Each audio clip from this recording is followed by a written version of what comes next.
Ladies and gentlemen, welcome back to the channel and welcome to our weekly Q&A live stream where I've moved it a night forward. Usually we do the Monday night, as you all know. Tonight, this week, I say this week as if it's not the same week, but you catch what I'm trying to say. We're moving it a night early. Tomorrow we'll be back with normal video style content. I just thought with missing the match reaction last night and coming on a wee bit later for it, we may as well go live and have a bit of a gab. There's quite a lot to talk about, to do with Celtic and to do with transfers and whatnot. So yeah, I just thought it was a nice time to do a live stream, and thank you for staying so patient, because I know that my review of the game means oh so much to many people. God knows how. The most ill-informed, non-analytical review of a football match you could ever want on the High Momonate channel. But for some reason, one way or another, you guys have made this the #1 most subscribed to Celtic fan channel on the internet. So for that, it means a lot. It means a hell of a lot. So thank you for bearing with me. Hello and welcome to the stream. It's nice to see you all piling in. Some of the channel members, Mackenzie, Ross, Declan, Lupin, some non-channel members, of course, as well. Jim, James, how are you doing? They're asking, hoping I'm well. I am well. I am well. What's this saying? Forgot what YouTube was even without seeing your face after a match. Listen, the only reason that I didn't do a video last night was just because I had plans, put it that way, and I wasn't going to bend over backwards for the sake of a match reaction in the Cup. I was basically banking on Celtic getting the job done yesterday. Things maybe would have changed if we went out the Cup. I'd have maybe had to change my plans, but no, I was out for a few drinks with some friends that I haven't had drinks with in a long time. So I'm sorry if you felt empty and hollow without me. But I enjoyed myself and I hope you guys did too. I do appreciate the support and you guys sticking around and waiting for this match reaction / video tonight. On that note, before we get to any questions and answers or anything like that, we should probably just get the kind of short match reaction done and out the way. I don't think that we need to dive in too much to yesterday's game. It wasn't a game that I think really calls for too much analytics or analysis, really. And you might be saying, well, what else are we going to do? But at the end of the day, Celtic going to Celtic Park in the Cup, in the early rounds of the Cup, no matter who they're playing, should be winning. And they've showed us, against Kilmarnock before, many times, that beating Kilmarnock is something that should be easily done. And we didn't make life easy for ourselves. There's no denying that. Celtic weren't at their sharpest yesterday, but they got the job done. The thing is, I've seen a lot of fallout from that game yesterday. I've seen a lot of fallout and a lot of folk online who are desperate for the moan. I'm not going to listen to anybody who says yesterday wasn't good enough or it was embarrassing or anything like that. I know there is people saying it. Celtic should have won about 6-1, 6-0 yesterday if they could just score their goals, and Brendan Rodgers obviously sent them out with a job to do, to bring back some positivity, of maybe some kind of pessimism that's creeping in amongst the Celtic support. And honestly, if the players could score their goals, if they could finish their dinner, we could have scored a lot. And the goal that we concede just comes from a very poor lapse in concentration, a lapse of judgment, a moment in the game where we just kind of let our guard down and Kilmarnock took advantage of us. And any other day we win 4 or 5-0 yesterday, and we just didn't score as many goals as we should have. But I thought we played really, really well at points in the game. I was very impressed with some of the football I was seeing. I mean, the amount of times we crossed the ball into the box, into enticing areas where you would want people to get on the end of it and score a goal, nobody was there. And that's just a wee bit frustrating. But generally, look, listen, if you're taking yesterday way out of proportion and going over the top and moaning about it, I think that you're looking for a moan. You're looking far too much into it, because we were fine yesterday. We really were. And that's not me trying to be the Rodgers bootlicker. It's not me trying to just paper over any cracks. I didn't see cracks yesterday. I saw a Celtic side that should. The cracks were we just didn't take our chances. And that's what you can't afford to do that in Europe. That's maybe my only concern. We can't go into that game on Wednesday night and miss the amount of chances we missed yesterday. That's the only cracks there for me. But I'm not just saying that to sound overcomfortable, overconfident, or anything like that. I was not concerned leaving Celtic Park yesterday with the way we played. I thought it was generally a really, really good performance. And it was the kind of motivation I think that we needed going into this game on Wednesday night. I think it was a huge confidence boost for us, in fact, to get the job done. And listen, Kilmarnock are a good team. Listen, they had their own right to come to Celtic Park yesterday, challenge and even go for a win. Their season domestically hasn't been tremendous compared to last, but Derek McInnes, top manager in this country.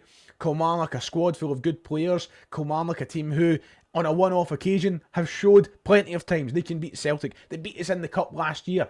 They're a good team. So to get the job done in any way is the most important thing. And I for one, am pretty happy from what I've seen. So let's... don't get me started. You're here to wind me up, McGinley. You're here to wind me up. It's usually me winding you up on Twitter. You're in here to wind me up tonight. It's nice to see you, McGinley. Maybe we'll come back to that conversation at the end of the stream.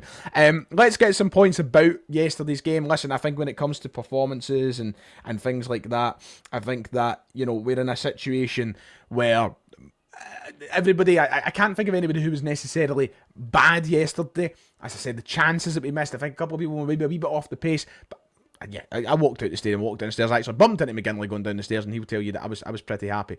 I had a couple of comments that I did want to pick up from the game. Wizard Mortal who's saying we created enough to score 4 or 5 goals. Poor finishing, nothing else. Can't blame the gaffer. Players need to do better. Those games do happen though, so I'll take it on the chin. 7 games in 20 days, which he backed up in this point as well, saying that 7 games in 20 days, that's all it was. We created lots, we played well, just couldn't finish. And, that's one of those things that we have I think, noticeably caught up in Celtic, the amount of football we're having to play. And then you've got to just take yourself back for a minute sometimes. When you do look at people getting over the top and moaning about certain things, you've got to look that we're on track to having our best ever... not best ever, one of our best ever points totals. We're on track for having one of our best ever seasons. We're on track for winning a treble. We're on track for progression to the next round of the Champions League. This has been, by all accounts, a tremendous campaign for Celtic in this calendar year. It's maybe not went the way that we want it to in terms of performances on the pitch. We're playing so much football, and players are going to feel fatigue. Players are going to have... Look at Maida and Kuhn, for example. They're the 2 prime examples to come back to here and talking about the fact that they've actually been out with wee injury issues. So they're going to be feeling it. They're going to be showing signs of that as well. And, anyway, generally, very happy from what I seen yesterday of Celtic. There is room for more, but I'm feeling confident going into Wednesday's game. Let's get more of your points about yesterday's performance and stuff like that. Jim saying that he is honestly we'll see a different team on Wednesday. I think we'll come out flying. I like the confidence, to be fair. It will be a tough game, of course, because that's... Champions League opposition at the end of the day. Doesn't matter where they are in that group, it's still going to be a tough game. Billy Prick saying there was spells under Ange where we couldn't finish our dinner and we still we'll get back on track soon enough. I don't think we're exactly off track. I think that we've maybe taken a wee bit of a wobbly turn on the track, but we've not derailed. We're far from derailing. Derailing would be fucking can't he score for the life is, losing games left, right and centre and dropping points every week. Look at the record, and it's basically been fantastic. But I get what you're saying. And listen, you think back to when Ange was in charge and the sitters that Kyogo was missing constantly for Celtic and the goals that we should have been scoring in those games. It's just part of football, and these things happen. These things will come up no matter who the manager is. And you just get moments of fatigue, I think, that set in sometimes. Let's see, backline, we're top class, so calm, playing such dodgy passes with ease, trusty with Sublime under so much pressure. Yeah, that's one thing I noticed yesterday. There was one segment in the game. We could have scored goal of the season yesterday. I don't know if anybody remembers it. But there was a point in the game where Trusty plays the ball out from the back. And then somebody, I think it might have been Taylor, played a beautiful pass right down the line. They somehow kept the ball in. And then it's Maida who runs and runs and runs. And we ended up missing. It could have been goal of the season. But the point in which Trusty has the ball at the back, I don't know about you there yesterday, but in my section, people were flying off their seats ready to shout and give Trusty abuse. Not an ounce of patience in folk. And it ends up turning into one of the plays of the game, turning into what could have been a goal of the season. And it's just because of how well we judged the pressure and because he was taking his time with it. But everything doesn't need to be 100 mile an hour. It doesn't need to be all rushed. And sometimes things might look rough in the eye, but you've got to be patient for the results of it. I don't know what it has been in recent years at Celtic, but fans are becoming so impatient. Like, just let the game develop. It was a fantastic bit of football, and I thought playing out for the back, we've seen a lot of positivity yesterday. I think, in fact, I'd go as far to say it was one of Trusty's better games at playing the ball out from the back. Somebody who has been very safe in his passing out from the back. I think yesterday we seen him take a couple of different wee risks. And I don't know about you, I thought Kasper Schmeichel's distribution yesterday was probably one of the worst I've seen. One of the worst games I've seen in terms of his distribution. I'm not saying it was dreadful and it was like alarming or concerning, but just for his standards, played a couple of dodgy passes. Remember him playing one to Trusty where he basically smacked the ball at Trusty and he just couldn't control it. I thought his distribution was a wee bit off yesterday, but they handled it well. I thought Trusty was taking a few more risks. Ultimately, I'm once again, I'm happy. I'm happy from what we've seen. Do you know what? I've genuinely not watched the highlights back, but I've not seen any discourse about how the Kelly goal shouldn't have stood. So I'm assuming that it should have. I would have to go back and watch it, Paul. I've had no time to actually get back and watch the highlights. Wizard Mortal, Hatate dropping deep into the six at times created some beautiful movement. That's what we want our players. We want our players to be doing by dropping out spaces and rotating. It creates madness to progress and attack. I would agree with that. McGregor often got passed to by centre backs and given no option but to play it back to them because of Engels and Hatate and others not giving them an option. Happens quite often. It's annoying. There was moments in the game where I did notice, and just to come back to Wizard Mortal's point, there was moments in the game where I thought there was maybe a wee bit lack of movement in that middle of the park, but I thought that generally as the game progressed, they started seeing a bit more of it.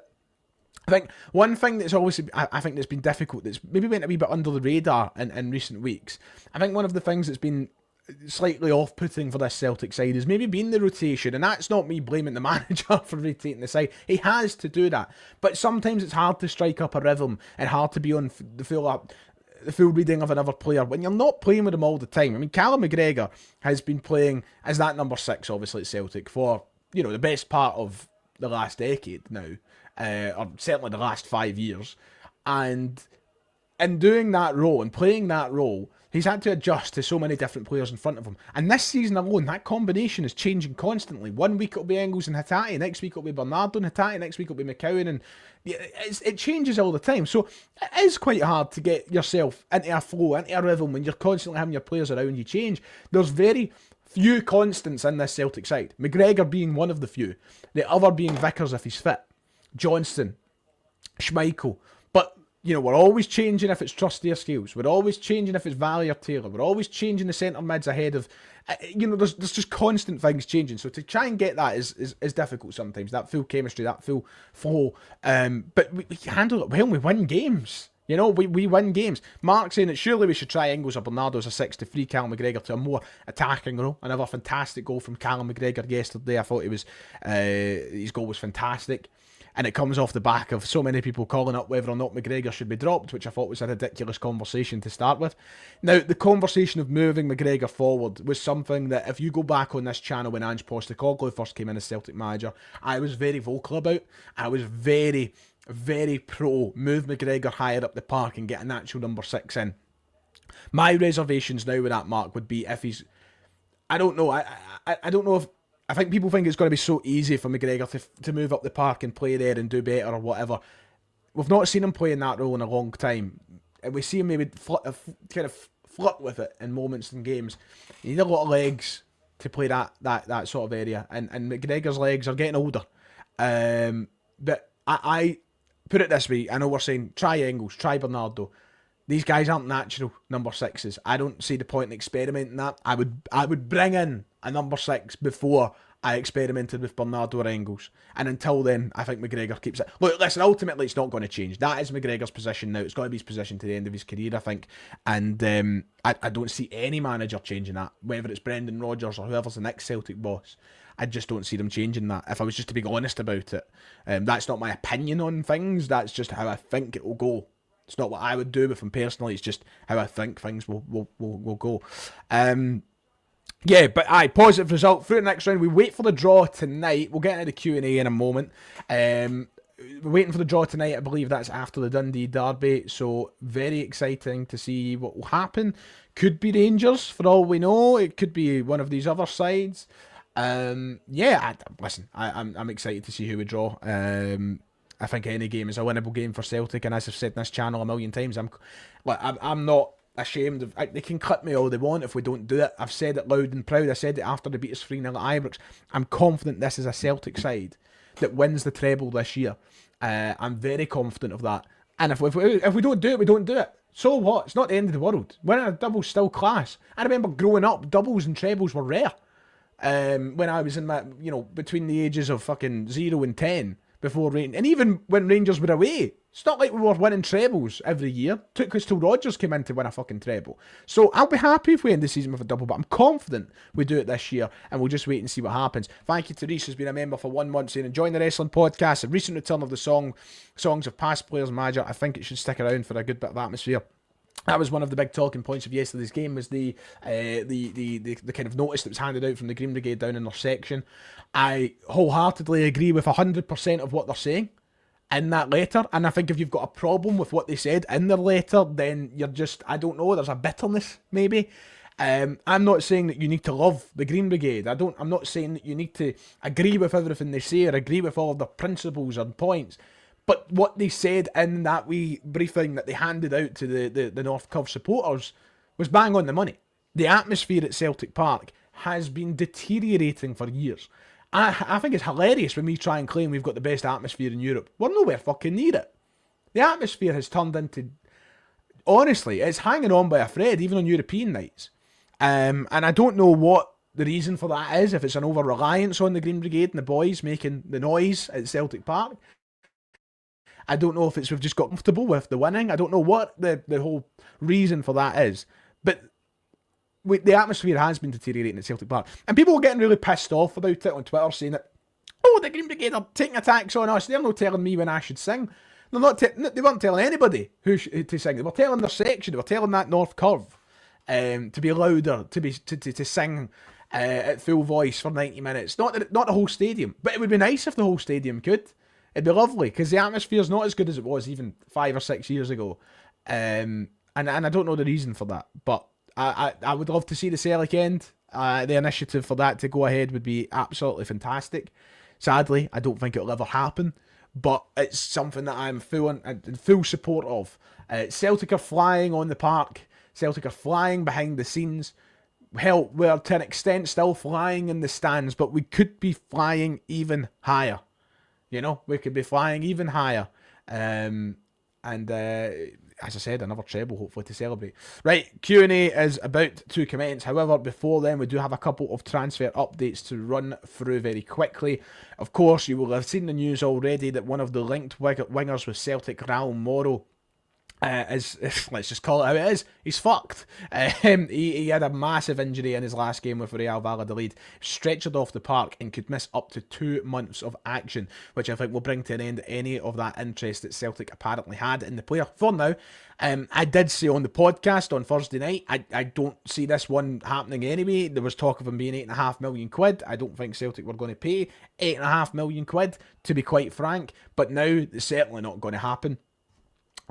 So yeah, he is injured. Louis Barry, Celtic, apparently their bid, that 7-figure bid we heard of, was apparently around 5 million plus for the player. However, Aston Villa don't want to sell him right now. They prefer the thought of him signing a new contract and being loaned out again. However, Celtic not interested in that move, apparently so, according to the Times. And finally, Kieran Tierney, still looks as though it's going to happen. Didn't come on the park for Arsenal last night against Aston Villa, so that's good news for us. And apart from that, everything kind of stays the same. We've still not heard any more about the Sondre Urliaseta transfer that was meant to be happening, that Celtic apparently bidded for. I don't know if I fully buy into that, but nonetheless, great place to be right now. Let's get into the Q&A. We've got 10 minutes because the Eagles kick off in 10 minutes. I ain't missing it. Fuck that. I'm seated with my Philly flag flying. So, yeah. Let's go through some of the questions. Of course I will, Donny. Of course I'll be watching them fly. Eagles fly. Bills or Ravens tonight? I've got Bills. I've got Bills. Let's see. Ewan saying sick of people using Ida's price tag to beat him up. Not his fault we paid £9 million for him. He just needs confidence. I hope the apologies are as loud as the disrespect when he's back and he's scoring goals. Couldn't word it better myself, Ewan. Listen, we had this conversation earlier on in an Xbox party, me and my mates, and yes, he's rightfully under criticism at the minute. His form hasn't been good enough. He's stinking the gaff out, quite frankly, and he'll know that. But I love him. And he showed his absolute best when Celtic were under the most pressure they had been in a league scenario in years. We haven't been in a scenario with that much pressure in a long, long time, domestically. And who was the guy that stood up and arguably won us the league? It was Adam Idah. Now, if he could do that at the most pressure-filled moments in a Celtic shirt, I'm sure he can again when the pressure is on or off. He's in a slump. He needs his confidence, and I'm pretty sure he'll find it again. People go through rough patches of form. People, however, are desperate to watch him fail for whatever reason it is. It is a Celtic player, and just like I always say about respecting the Celtic manager, respect the Celtic players, they will deliver. Adam Idah will be back to his best, and I do hope the apologies are as loud as the disrespect as well. But he needs to turn that around, he needs to turn that around soon. I will say that. Let's see, what else can we get? I've seen the word scout flying around. Can I just get this off my chest? Why are so many people pretending to be pissed off about this scout getting employed by the club just because he's 80-year-old? Get a grip. Do you know what? I'm going to lose it. Usually I'm a wee bit of I'll play devil's advocate. I can see both sides. There's so many people who were in my comments section I don't think understand what a fucking scout does and how a scouting department works. Do you know how many scouts Celtic will employ? It's not a one-man department. They're not relying on this 80-year-old to transform the club and scout every single one of our future signings. He will have one job to scout specific leagues down in England, and that's fine by me. We are mentalists in this support.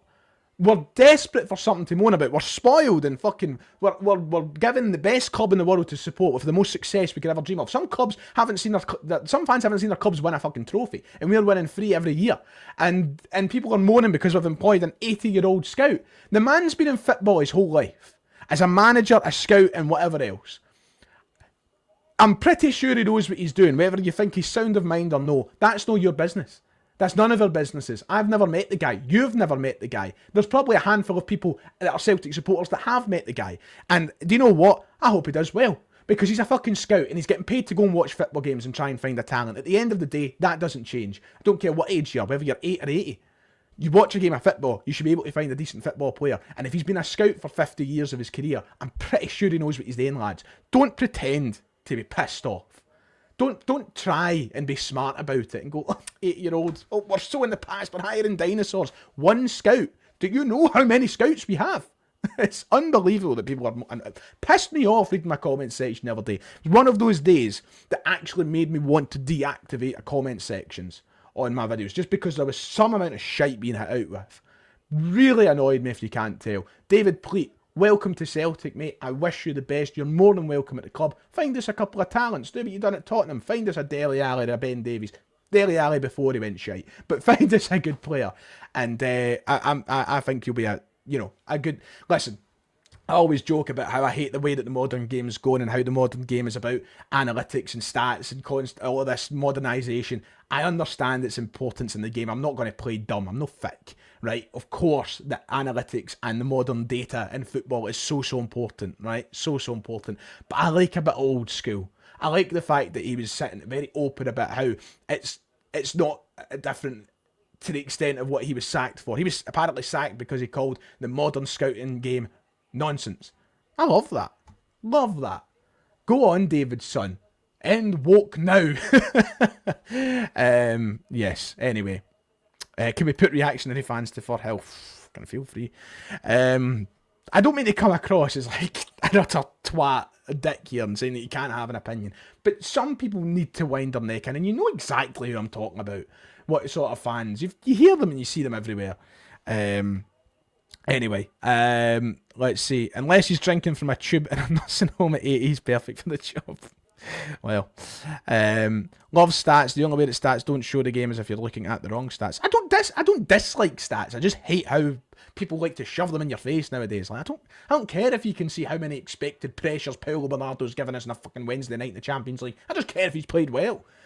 You know? Let's see. Is Wednesday the biggest game in recent history because Celtic not being in the Champions League knockouts in ages, not in my lifetime, and the money is going to be great. It's a huge game, and I think you can argue the case it's the biggest game in recent memory. I don't like throwing that statement around because I feel like we throw it around loads, but it's massive. It's huge, and there's no denying that. So, yeah, Wednesday night, a lot of pressure on us. We've got to thrive under that pressure, and just get the job done. That's all I can say. Get the job done. Hello, Paul. Love you, mate. How you doing? Video request for Ryan. Just turn the camera on and unleash the stupid shit in their support complain about. Will do wonders for your blood pressure. Listen, I always wonder if I've got my blood pressure in a good or bad place, and I think I'd find out after a video like that, Paul, to be quite honest. But aye. Brendan Rodgers will win the Royal Rumble and beat Rhodes and Rangers in the same week. Love that, of course. Who do you want to win the Royal Rumble? CM Punk, of course. It was 52, I remember, from Bernardo against Atletico. take the shade, McGinley. Listen, it was certainly not, it wasn't aimed at McGinley, I tell you that. It's just, I just don't like the stats being shoved in your face. It's not aimed at anyone in particular. Like, just watch football, Expected goals. What's the famous phrase? I prefer the day when we talked about actual goals. I couldn't care if Celtic win on Wednesday night and they had fucking 6 XG or 0.6, as long as they fucking win. That's all I care about. I'm starting to turn into everything I hate. I'm turning into a da. I'm getting drove to that by the woke mob. God almighty. He's a witness in the unravelling of Ryan 118 tonight. I tell you that for nothing. He does. He knows football, exactly. Right, let's get a few more before I had to jump away for the Eagles game. I want to try and get through a few. Sometimes I randomly go on Twitter just to pop people's veins. The Celtic support need to start being optimistic rather than pessimistic all the time. Go on Wednesday and sing our hearts out from the warm-up to full-time. Come on, you wokes, says Thomas. Absolutely. A bit more positivity is what I want. I feel like people have just been way too negative recently. And I think it's just for the sake of being negative. I don't know. And that's not... Look, listen, parts of our performances deserve to be called out. Deserve to be critiqued because we haven't been good enough in portions of games. But some of it's just over the top. And I think it is just because we've had a lack of things to moan about recently. I've seen people on Twitter today talking about how they want Ange back in the summer. I can't believe the shite I read sometimes. I don't know how I'm still on Twitter. I don't know. If it wasn't for the fact I do this as a job, it'd be deleted long ago. Fucking people talk about bringing Ange back, and I'm like, lads, top of the league and on track for a fucking treble in European progression. Something that Ange never got fucking close to, by the way. Oh, but Ange never got pumped in Europe. Bernabeu. Hello. Beat at home. Did Ange win in the Champions League? Once? No. And I love Ange. I'm not going to rewrite history like some people seem to do on either side. Ange was fantastic. I loved him to bits. But why the fuck would I want Rodgers to suddenly piss off to bring him back? Rodgers is 100% a better coach than Ange Postecoglou is. I'll tell you that right now. Because one went down to England, finished in the top 5, 2 times in a row with Leicester City, won the FA Cup. Ange, what's he done? And I love Ange. I love him. But, anyway, he's not been sacked yet. I don't think they will. Everybody seems to think he will get sacked tomorrow. I think they're going to give him this cup at least. I think they're going to wait and see what happens with the cup, and then they'll go from there. But nonetheless, anyway, right, I better go because the Eagles are about to kick off. So sorry for the very impromptu ending of tonight's stream, but I've enjoyed it nonetheless, and we might have another one through the week as well, depending on what happens with the young boys game and whatnot. But we'll be here tomorrow, we'll be here Tuesday, we're here all week. We're back. We've had our day off yesterday and we're back in business. Right, fly Eagles fly, ladies and gentlemen. I will see you all next time.